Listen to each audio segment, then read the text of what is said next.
கர்த்தருடைய பரிசுத்த நாமத்திற்கு மகிமை உண்டாவதாக. தேவ பிள்ளைகளை நாம் தொடர்ந்து ஆதியாகம நாட்களிலிருந்து ஒவ்வொரு நபர்களாக தியானித்து கொண்டு வருகிறோம். தேவ பிள்ளைகளே, மார்ச் 27 ஏப்ரல் 20 வரைக்கும் இயேசு கிறிஸ்து உயிர்த்தெழுந்த பண்டிகை முன்னிட்டு 21 நாள் உபவாச ஜெபம் சபையில நடைபெறுகிறது. நேற்று தினத்துல இந்த உபவாச ஜெபத்துடைய செய்தியை பதிவு செய்யும் போது சரியான விதத்துல பதிவு செய்யாத பட்சத்துல இதை தனியாய் பதிவிட்டு அனுப்புகிறேன். கர்த்தருடைய பிள்ளைங்க கேளுங்க. இந்த 21 நாள் அளவும் வேதாகமத்தில் இருக்கிற ஒவ்வொரு தொழிலாளிகளை குறித்து நாம் தியானிக்க போகிறோம். இன்றைக்கு விசேஷமாக 2 தொழிலாளிகளை குறித்து பார்க்க போகிறோம். இவர்கள் யார் என்று சொன்னா, ஆசாரிப்பு கூடார வேலையை செய்தவர்களும் ஆசாரிப்பு கூடார வேலையை செய்த அவர்களுக்கு மேற்பார்வையாளருமாய் காணப்பட்ட அகோலியா பெசலியலை குறித்து தான் இன்றைக்கு தியானிக்க போகிறோம். தேவ பிள்ளைகளே, தொடர்ந்து இந்த வார்த்தையை கேளுங்க. கர்த்தர் உங்களை ஆஸ்வதிப்பார். மோசே மூலியமாக 400 வருஷம் அடிமைப்பட்டு இருக்கிற இஸ்ரவேல் ஜனங்களை மோசே மூலியமாக கர்த்தர் எகிப்திலிருந்து விடுதலையாக்கி கொண்டு வரும்போது ஆண்டவர் இஸ்ரவேல் மக்கள் மத்தியில தான் வாசம் பண்ண விரும்பினார். இஸ்ரவேல் மக்களுக்குள்ள இருக்கிற முறுமுறுப்பு பாவத்தின் நிமித்தமாக அவர்களுக்குள்ள வாசம் பண்ண கர்த்தர் முடியாத பட்சத்துல கூடாரத்துல வாசம் பண்ணும்படியா விரும்பினார். ஆகவே தேவ பிள்ளைகளே, எகிப்திலிருந்து வந்ததான இஸ்ரவேல் ஜனங்க சீனாய் அடிவாரத்துக்கு வந்த பிற்பாடு அவர்கள் அங்கேயே காத்திருக்க சொல்லி மோசேவை சீனாய் மலை மேலே ஏறி வர சொல்லி சில பிரமாணங்களும் சட்டத்திட்டங்களும் கொடுத்து, அதாவது நான் உங்கள் மத்தியில் வாசம் பண்ணுவதற்கு ஒரு கூடாரத்தை நீ கட்ட வேண்டும் என்று சொல்லி ஆசரிப்பு கூடாரத்துடைய வரைபடத்தை மோசேவுக்கு கொடுக்கிறார். தேவ பிள்ளைகளே, மோசேவுக்கு பேசினாலும் கூட அதை பார்க்கிற விருப்பம் யாருக்கு காணப்பட்டதுன்னா மோசேவுக்கு காணப்பட்டது. அதற்கு ஒரு உதாரணத்தை சொல்லும்படியா விரும்புகிறேன். கர்த்தர் பேசும்போது, ஆண்டவரே உம்மை பார்க்க நான் ஆசையா இருக்கிறேன் என்று சொன்ன உடனே கண்மலின் வெடிப்புல ஒரு பகுதியில் மோசே வர வைத்து நிற்க வைத்து தமது கரத்தினால மோசேவை மறைத்து ஆண்டவர் கடந்து போகும்போது தேவனுடைய முதுகை யாரு பார்க்கிறார்னா மோசே பார்க்கிறார் என்று நம்ம பார்க்கிறோம். ஆக எனக்கு அன்பான கர்த்தருடைய பிள்ளைகளே, ஆண்டவர் வாசம் பண்ணுவதற்காக ஆசரிப்பு கூடாரத்தை மோசேவை செய்ய சொல்லுகிறார். செய்வதற்கு அந்த வரைபடத்தையும் என்னென்ன பொருட்கள் ஆசாரிப்பு கூடாரத்துக்கு பிரகாரத்திலும் பரிசுத்த ஸ்தலத்திலும் மகா பரிசுத்த ஸ்தலத்திலும் இருக்க வேண்டும், அவைகள் என்ன கொண்டு செய்ய வேண்டும், பொன்னு வெள்ளி வெங்கலம் மரங்களை கொண்டு செய்ய வேண்டும் என்று சொல்லி கர்த்தர் மோசேவோடு பேசுகிறார். அதை நான் பார்க்க வேண்டும் என்று சொன்ன உடனே பரலோகத்தில் இருக்கிற அதாவது வரைபடத்தினவனா ஆண்டவர் மோசேவுக்கு காண்பிக்கிறத பார்க்கிறோம். தேவ பிள்ளைகளே, இந்த ஆசாரிப்பு கூடார வேலை செய்வதற்கு 2 பேரை கர்த்தர் தெரிந்து கொண்டார். ஒன்று அகோலியாப். அகோலியாப் என்றால் எபிரேய விளக்கம் பிதாவின் கூடாரம் என்று பொருளாக இருக்கிறது. யாத்ராகமும் 31 அதிகாரம் 6 வசனத்துல வாசித்து பார்ப்போம்னா இவருடைய தகப்பனார் பெயர் அகிமாசா.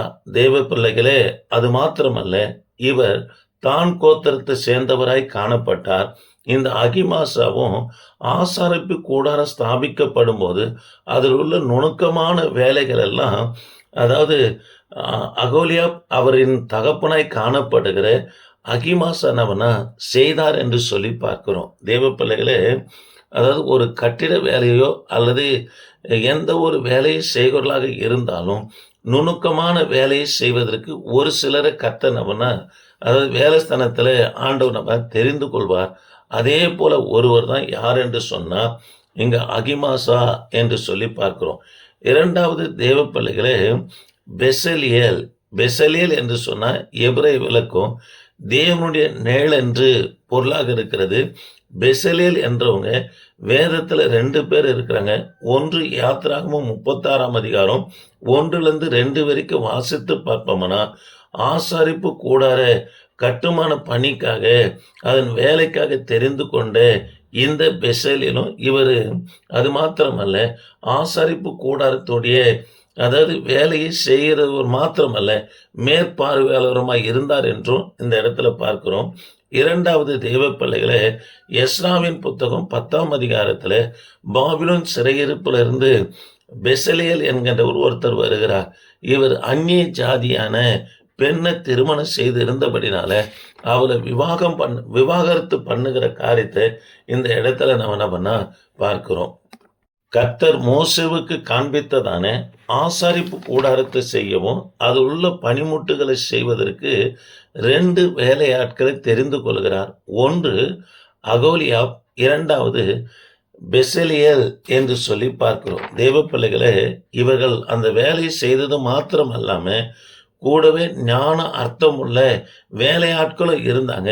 இவங்க 2 பேரும் அந்த வேலையை செய்வர்களும் மாத்திரம் அல்ல, ஆசாரிப்பு கூடாரத்தின் பனிமுட்டு வேலைகளை செய்யும்போது மேற்பார்வையாளருமாக இந்த 2 பேரும் இருந்தார்கள் என்று யாத்திராகமும் 31ஆம் அதிகாரம் 1-6, யாத்திராகமும் 35, 34, யாத்திராகமும் 38, 23 ஆகிய வசனங்களை நாம் வாசித்து பார்ப்போம்னா அறிந்து கொள்ள முடியும். தேவ பிள்ளைகளே, மோசேவினிடத்துல கர்த்தர் சொல்லுகிறார், நான் வந்து வாசம் பண்ணுவதற்கு ஒரு கூடாரத்தை, அதாவது நான் தங்க ஒரு கூடாரத்தை கட்ட வேண்டும் என்று சொல்லுகிறார்.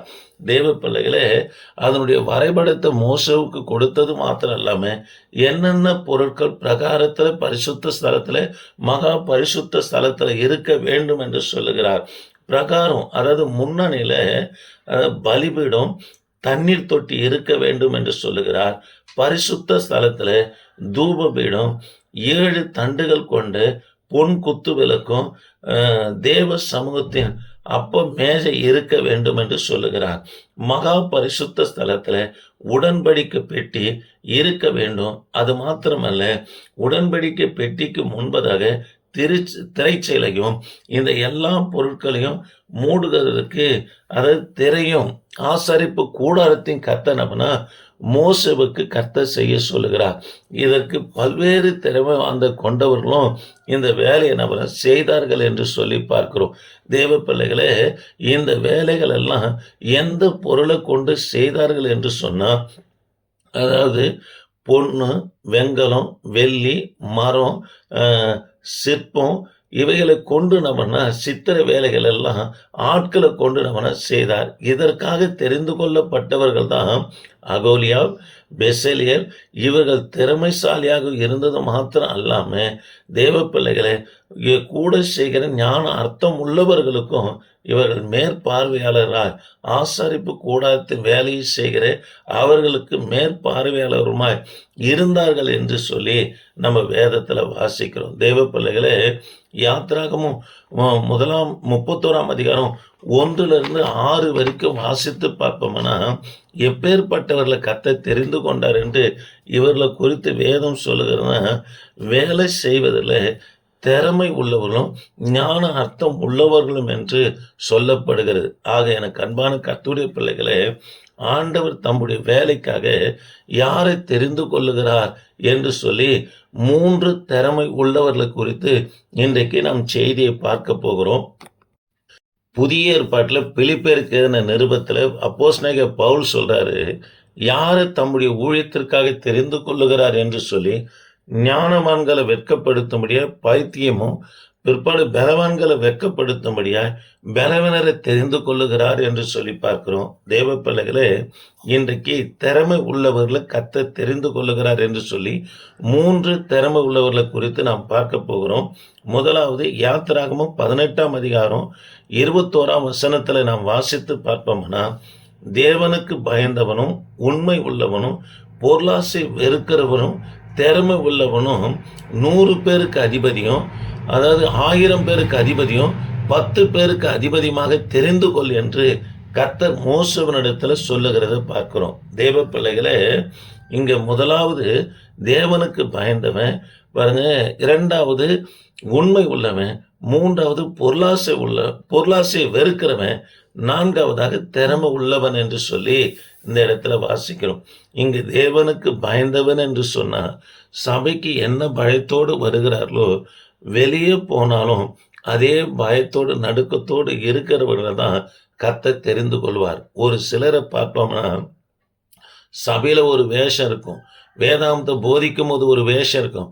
வெளியே போனா வேறொரு வேஷம் காணப்படும். இவர்களை கர்த்தர் ஊழியத்திற்காக தெரிந்து கொள்ளவே மாட்டாருங்க. காலங்கள் போகலாம். ஆனா பரலோகத்துக்கு அவர்களால வரவே முடியாது.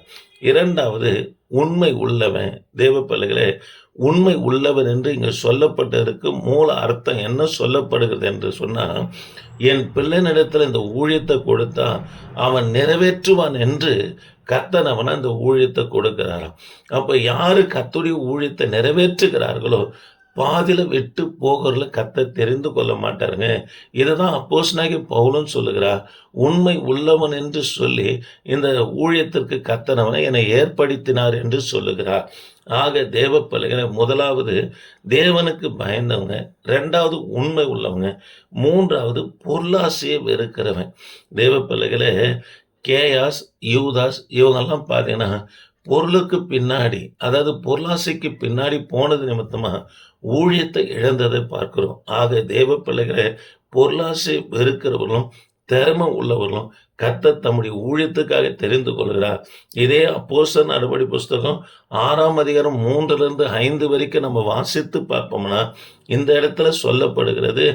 அதாவது தேவாலயத்தில் பந்தி விசாரிப்புக்காக தெரிந்து கொள்வதற்கு பரிசுத்த ஆவியின் அபிஷேகம் பெற்றவனும் நற்சாட்சி பெற்றவனும் ஞானம் நிறைந்தவனும் அவனா தெரிந்து கொள்ளுகிறத பார்க்கிறோம். தேவ பிள்ளைகளே, 2வது மோவாப்பின் அதாவது திறமையான வாலிபர் நபனா அழிக்கப்பட்டார்கள் என்று சொல்லி எரேமியா தீர்க்க தரிசன புஸ்தகம் 48ஆம் அதிகாரம் 15ஆம் வசனமும் 1ஆம் வசனமும் வாசித்து பார்ப்போம்னா சொல்லப்பட்டிருக்கிறது.